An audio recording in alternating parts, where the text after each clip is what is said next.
Hello everyone, कैसे हो आप सभी। तो यहाँ पर देख लीजिए पपीता, ये मैंने विहान के लिए कट किया था। विहान स्कूल से आया था तो मैंने विहान को आधा पराठा खिलाया था, पपीता खिला के फिर मैंने ट्यूशन भेज दिया था। ट्यूशन पे पहली ट्यूशन 3 से 4 विहान पढ़ने के बाद फिर दूसरी ट्यूशन पे गया था 4 से 6। वहाँ पर मैंने विहान को 2 केले छोटे दे दिए थे जो कि विहान ने ट्यूशन पर खा लिए थे। ट्यूशन वाली मैम अच्छे हैं, वो विहान को वहाँ पर केला खिला देते हैं क्योंकि बच्चा है ना, लंबा टाइम हो जाता है 3 से 6, मतलब 2:40 से 6, तो इतना टाइम बच्चा 3.5 घंटे घर से बाहर रहता है तो बच्चे को भूख लगती है। तो बच्चे को टिफ़िन में कुछ ना कुछ देना ही होता है ताकि बच्चे को भूख लगे। और ये लो जी, मेरा खाना तो हो गया है तैयार। मैं खाने वाली हूँ दाल चावल, दाल रोटी और साथ में ये लहसुन का अचार। मैं इसको रिव्यू दूंगी 10 आउट ऑफ 10। मुझे बहुत ज़्यादा पसंद आया क्योंकि मैं लहसुन का अचार खाना पसंद करती हूँ क्योंकि मेरे जोड़ों में दर्द अभी फ़िलहाल नहीं है, बिल्कुल नहीं है, ठीक है अभी एट प्रेजेंट, क्योंकि मैं कुछ काफ़ी टाइम से लहसुन अपनी मतलब डाइट में ऐड कर रही हूँ क्योंकि लहसुन से बादी ख़त्म हो जाती है। और मैं ऐसी चीज़ें जिसमें जैसे कड़ी हो गई, लस्सी हो गई, लस्सी मेरे को नुकसान करती है। जिस दिन मैं लस्सी पी लूँगी मेरे जोड़ों में दर्द हो जाएगा। तो मैं इस तरीके की चीज़ें जैसे कम ही खाना पसंद करती हूँ। मैं ऐसे लहसुन वगैरह ज़्यादा खाती हूँ तो उससे मेरा जो है ना, जोड़ों का दर्द बिल्कुल ठीक रहता है। अभी प्रॉब्लम नहीं है मुझे बिल्कुल भी। पहले हो गई थी, एक 1.5 साल पहले मुझे काफ़ी ज़्यादा प्रॉब्लम हो गई थी। मेरे से चलना फिरना भी मुश्किल होने लग गया था। डॉक्टर ने मना कर दिया था कि सीढ़ियों पे तो चलना ही नहीं है आपको। और अब देखो मैं सीढ़ियों पे एक्सरसाइज कर रही हूँ, वो भी 1-1 घंटा, और मेरे को कोई दिक्कत नहीं है जोड़ों के दर्द की क्योंकि मेरे पाँव में अब मैं, क्योंकि अपने डाइट में लहसुन को ऐड करती हूँ और थोड़े से खाने पीने के परहेज भी करती हूँ। तो यहाँ पर मैं लगे हाथों फटाफट बर्तन धो लूँगी। और मुझे घर के काम करना बहुत ही ज़्यादा पसंद है। मेरा टाइम पास हो जाता है, टाइम पास नहीं होता, मेरा टाइम कट जाता है क्योंकि एक इंसान के ऊपर जब दुखों का पहाड़ टूट पड़ता है ना, तो इंसान ये सोचता है कि कैसे उसका दिन कट जाए, सुबह से कब ये रात हो जाए, कब ये दिन पीछे जाए, एक दिन पीछे जाए और अगला दिन आए और वो आगे बढ़े लाइफ में। बस यही सोचता है इंसान, थका हारा आके रात को सो जाता है। देखो रात को तो नींद मुझे आ ही जाती है क्योंकि मैं पूरा दिन लगी रहती हूँ घर के कामों में। फिजिकल एक्टिविटीज़ मेरी बहुत ज़्यादा है और मेरा जो वेट लॉस जर्नी है वो भी मेरी सही चल रही है। अभी तक तो 3 दिन हो गए हैं, जैसा मैं डाइट प्लान भी बहुत अच्छे से फॉलो कर रही हूँ, एक्सरसाइज भी अच्छे से कर रही हूँ, मेहनत कर रही हूँ खूब। बट रिज़ल्ट का मैं इतना ज़्यादा ये नहीं सोचती हूँ कि हाँ मुझे आज ही मैं 1 ही महीने में मैं 10 किलो वजन कम कर दूँगी। मुझे पता है patience is the key to success और कंसिस्टेंसी भी मैटर करती है। तो मैं कंसिस्टेंट तो हूँ ही। तो 5 महीने मेरे को लगातार एक्सरसाइज करनी है। और देखिए आप लोग जो मेरे से मेरा वज़न पूछ रहे थे, तो देखिए 3 दिन में कोई वज़न कम नहीं होता है। अभी मैं वेट चेक नहीं करूँगी और ऐसे नहीं करना होता ना कि आप हर 10-10 दिन में। अभी मैं कम से कम मैं करूँगी दिसंबर एंड में वज़न चेक, उससे पहले नहीं करूँगी। अभी देख लो 2 महीने बाद चेक करूँगी। और मेरे पास खुद की वेइंग स्केल मशीन है, मैं कभी भी चेक कर सकती हूँ। लेकिन नहीं, ऐसे नहीं करना है कि रोज़ रोज़ उठा के अपना वज़न देखते रहो, इससे कुछ फ़ायदा नहीं होता है, इससे डिप्रेशन आता है क्योंकि आप फिर सोचोगे हाय हम तो इतनी मेहनत कर रहे हैं, हम तो डाइटिंग भी कर रहे हैं, हम तो एक्सरसाइज भी कर रहे हैं, हमारा तो 1 किलो भी वज़न कम नहीं हुआ। देखिए बॉडी को थोड़ा टाइम दीजिए, कम से कम 2 महीने। मेरे को लगता है कि आप 2 महीने एक बार छोड़ दीजिए, वजन की टेंशन मत लीजिए, बस आप अपनी एक्सरसाइज पे ध्यान दीजिए और अपना डाइट प्लान अच्छा रखिए। और आप अगर टेंशन फ्री रह के और स्ट्रेस फ्री रह के काम करोगे, खुद पे मेहनत करोगे, तो रिजल्ट ज़रूर मिलेगा। तो यहाँ मैंने पौधों में अच्छे से पानी दे दिया था। पानी देने के बाद देखो लगे हाथों में ये बाहर का ना थोड़ा सा झाड़ू लगा देती हूँ, सीक वाले झाड़ू से लगाने लग रही हूँ। आप लोगों के बहुत कॉमेंट्स आ रहे हैं कि निधि धनतेरस आने वाला है, एक झाड़ू खरीद लीजिएगा। नहीं, तो आपकी बात बिल्कुल सही है। धनतेरस पे ही हम लोग क्या करते हैं, दिवाली पे हम नई झाड़ू खरीदते हैं और पुरानी झाड़ू को डिस्कार्ड करते हैं। तो मैं भी देख लूँगी। तो यहाँ पे देखिए जी, या फिर ऐसे करूँगी, जो मेरी पुरानी झाड़ू है वो बाहर की सफाई के लिए रख लूँगी और घर के लिए एक नई ला दूँगी। वैसे रखी भी है मेरे पास एक आधी झाड़ू अभी। कुछ चीज़ें आज सुबह उठ के मैंने ना मीशो ऐप से मतलब मंगवाई है, ऑर्डर करी है अपनी घर के लिए। 2-3 चीज़ें हैं, ज़्यादा ज़रूरत पड़ जाती है सामान की। तो वही है ना, बाज़ार जाती भी हूँ बट बाज़ार भूल जाती हूँ। कई बार सोचती हूँ लाना है, फिर मैंने कहा चले यार ऑनलाइन मंगवा लेते हैं। तो यहाँ पे देखो मैंने साफ़ी, उसके बाद मैं देखो यहाँ से पूरा अच्छे से झाड़ू लगा के मेरा ये बाहर का काम हो गया था। उसके बाद मैं ये जो कूड़ा है इसको बाहर फेंक आऊँगी कूड़ेदान में। और आज मेरे को इतनी प्रॉब्लम हो रही है ना, आज मुझे घर के इतने सारे काम निपटाने हैं ना, आज मुझे पूरा दिन घर के काम करना है, मेरे को बहुत मेहनत करनी है क्योंकि मेरे सास ससुर आने वाले हैं।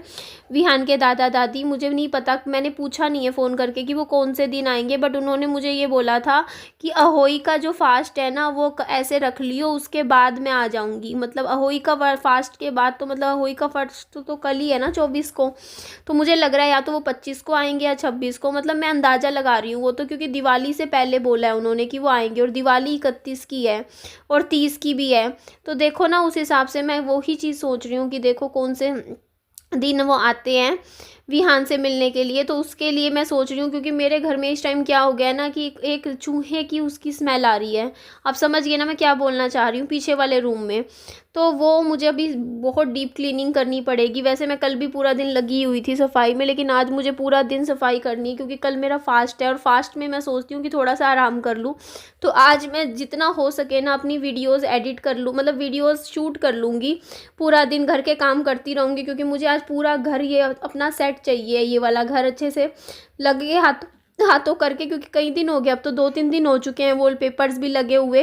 अब तक तो मेरा काम हो जाना चाहिए था ना पूरा फिनिश। तो मैं फटाफट ये काम निपटाऊंगी, घर के साफ़ सफाई करके घर सेट कर लूँगी। उसके बाद जैसे आज मैं ना मतलब शूट कर लूँगी, और फिर कल क्योंकि मेरा फास्ट है, देखो व्रत में इतना काम नहीं होता, जब तक आपके पेट में कुछ ना जाए ना तब तक आपसे ना मतलब काम भी करना बड़ा मुश्किल हो जाता है घर के। तो इसीलिए कल क्योंकि मेरा फास्ट है, बच्चे वाला फास्ट है, जिसके बच्चा होता है ना वो अपने बच्चों की लंबी उम्र के लिए अहोई का फास्ट रखते हैं।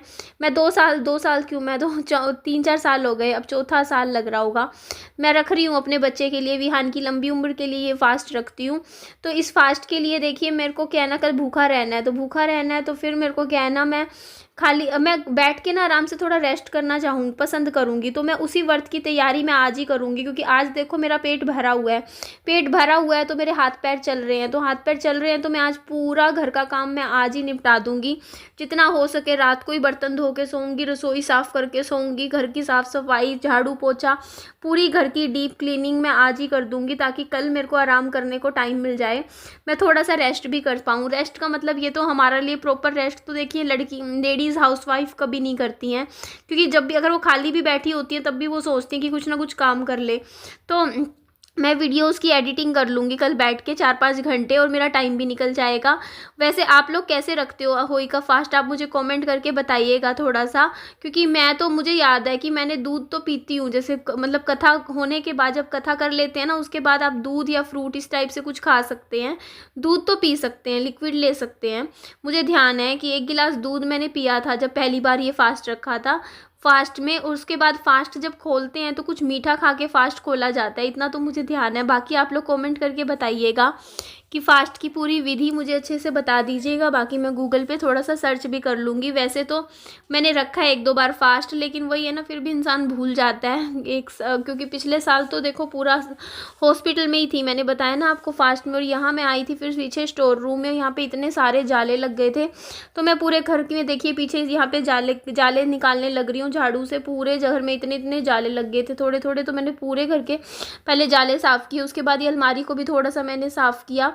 उसके बाद ये कुछ सामान ज़मीन पे पड़ा हुआ था विहान का, ये वाली देखो मैंने विहान की स्कूटर खरीदी थी, सबसे महंगी थी, 1200-1400 की मिल रही थी। दूसरी ये मैंने 2700 की खरीदी, उन्होंने बोला ये अच्छी है, ये कई साल चलेगी, और आते ही टूट गई, ख़राब हो गई है। अब मैं ठीक करवा के लाऊंगी, इसका पता नहीं क्या निकला है, कोई पेंच निकला है क्या निकला है, क्योंकि इतनी महंगी ये चीज़ खरीदी कि मेरा बच्चा 3-4 साल चलाएगा, और एक दिन भी नहीं चली। इससे बढ़िया तो सस्ती ही खरीद लेती ना मैं। और अब तो मुझे लगता है मैंने जो चीज़ें नोटिस करी है ना, सिंगल मदर्स को लोग बहुत ज़्यादा ठगते हैं, कोई भी हो, चाहे मैं एक की बात नहीं कर रही हूँ, हर कोई ये सोचता है मोस्टली कि यार ये और अकेली है तो इसके पैसे, मतलब हर कोई लूटने की सोचता है इंसान, तो हर चीज़ के दाम भी इतने दुगने लगा देते हैं ना। कोई भी चीज़ आप दुकान पर जाते हो ना खरीदने के लिए, सबकी बात नहीं कर रही हूँ बट कहीं कहीं कुछ कुछ होता तो है, ये चीज़ तो मैंने खुद ने नोटिस करी है। मतलब लड़की समझ के बेवकूफ़ समझने लग जाते हैं कि बेवकूफ़ होगी, इसको नॉलेज नहीं होगी प्राइस की, रेट की, और कितना भी लगा दो इसके ऊपर। तो इस चीज़ से मेरे को एक ही शिक्षा मिलती है कि ना, कोई भी चीज़ आप खरीद रहे हो ना तो एक बार देख के परख के कहाँ पे कितने की मिल रही है चीज़, सब कुछ ना सोच विचार करके ही आपको ख़रीदनी चाहिए, क्योंकि मेरे को ऐसा लगने लग गया है अब कि ना आपको ना दूसरों की बातों में कभी भी नहीं आना चाहिए, क्योंकि आपको देखो लोग चिकनी चुपड़ी बातों में अपना करते ही हैं, लेकिन आपको अपना दिमाग चलाना है कि आप कहीं ऐसा तो नहीं हो रहा ना आपके साथ। तो ये चीज़ें मेरे साथ मेरे को अब फील होती है, क्योंकि मैंने बहुत ज़्यादा, जैसे मान लो घर के काम भी करवाए हैं, घरों में टाइलें भी लगवाई हैं, हर जगह देखो पैसा जाता है टाइलें लगवाने में, कहीं कुछ कहीं कुछ, लेकिन ना कभी भी ना मैंने एक ही दुकान से हमेशा चीज़ खरीद ली। जैसे मुझे टाइल खरीदनी होगी ना, मैं एक ही दुकान पे गई टाइल लेने और मैंने वहीं पर से ही खरीद के ले आई। मैंने कभी 4 दुकानों पे नहीं घूमी कि हाँ 4 दुकानों पे घूम के मैं रेट पता करूँ कि किस दुकान पे कितने की कौन सी चीज़ मिल रही है और उसके बाद मैं कंपेयर करूँ रेट। ये चीज़ मैंने कभी नहीं सोची। मैंने हमेशा ही सोचा है कि यार इससे टाइम ख़राब होता है, क्या है जो लेना है लेके निकल लो, है ना। लेकिन वही चीज़ है ना, फिर आपको पता नहीं चलता ना कि इस टाइम क्या मार्केट में रेट चल रहा है। जैसे एग्जांपल देती हूँ, मैंने ये टाइलें लगवाई थी, जब मैंने पहले वाले घर की टाइलें लगवाई वो बहुत महंगी लगवाई, लेकिन बाद में मुझे जैसे मैंने इस घर की टाइलें लगवाई ना, वो कंपेरेटिवली मेरी काफ़ी सस्ती लग गई थी, क्योंकि मुझे समझ में आ गए, मेरे को रेट के पता चल गए कि हाँ ऐसे ऐसे ना कुछ फैक्ट्री प्राइस में भी सस्ती भी मिलती हैं टाइलें, कहाँ मिलती हैं। तो इस तरीके से थोड़ा सा ना सोच विचार करके ना चीज़ें ही खरीदनी चाहिए। वो भी एक ना मतलब धीरे धीरे इंसान सीखता है। मैंने कभी फल फ्रूट सब्जियां कभी नहीं ज़िंदगी में खुद से खरीदी थी, हमेशा घर में आ जाती थी, लेकिन अब मैं पिछले 4 साल से, जब से मेरे हस्बैंड की डेथ हुई है, खुद से खरीद रही हूँ ये चीज़ें भी। दुकान पे जाती हूँ, मंडी जाती हूँ, तो मुझे समझ में आता है कि मंडी में आप जा रहे हो तो सब्जियां भी ले रहे हो, तो कहाँ पे पपीता है, कहीं एक जगह पपीता आपको 100 रुपये का मिल रहा है, दूसरी जगह वही पपीता आपको 70 रुपये का मिल रहा है। तो वो प्राइस में फ़र्क किस लिए है, सिर्फ कि बस रेडी का फ़र्क होता है कि एक रेडी है वो बहुत अच्छे से मतलब वेल एस्टेब्लिश है, और आप किसी दुकान में चले जाओ वही पपीता खरीदने के लिए वो 110 का दे देगा। मतलब हेलो एवरीवन, कैसे हो आप सभी। तो आज मैं थोड़ी सी उदास हूँ। उदास इसलिए हूँ क्योंकि इस बार मैं अपना बर्थडे सेलिब्रेट नहीं कर रही हूँ। अभी 3 नवंबर को मेरा जन्मदिन है, और इसलिए नहीं कर रही हूँ जन्मदिन सेलिब्रेट क्योंकि मैंने बोला था कि जुबिन नौटियाल जी आएंगे मेरे बर्थडे पर केक लेके, तभी मैं अपना बर्थडे सेलिब्रेट करूँगी। बट मुझे उम्मीद नहीं है, मुझे इस बार लग रहा है कि अगले साल तो क्या पता वो आ जाए बर्थडे सेलिब्रेट करवाने, बट इस साल की तो गाइस कोई उम्मीद मुझे नहीं लग रही है। मुझे सच में नहीं लग रहा है कि जुबिन जी आएंगे मेरा बर्थडे पे केक कटवाने के लिए। तो इसीलिए बस मैं उदास हो रखी हूँ इस टाइम, और मेरा दिल टूटा हुआ है, मुझे बुरा लग रहा है कि वो क्यों नहीं आ रहे हैं।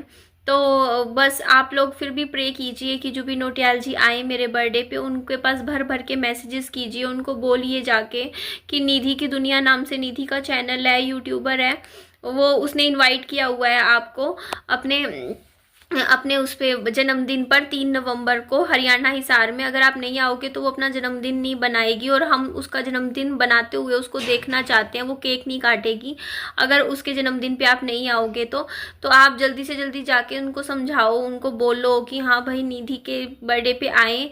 अगर वो नहीं आएंगे तो बस मेरा केक अब कट करना बिल्कुल कैंसिल हो गया है। मुझे इतना बुरा लग रहा है, मेरे भी इतने अरमान थे, इतने ज़्यादा साल में एक बार तो जन्मदिन आता है और मैं अपना जन्मदिन भी नहीं बना रही हूँ।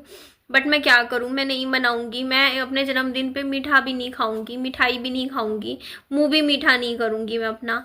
तो अगर जुबिन नौटियाल जो मेरे बर्थडे पे नहीं आएंगे तो उनको बोलो जल्दी से जाके, आप लोग कहो कि निधि का बर्थडे आ रहा है, आप बना लो, वरना वो केक नहीं काटेगी। ठीक है जी, अपना खूब सारा ध्यान रखिए। Bye bye, take care, lots of love.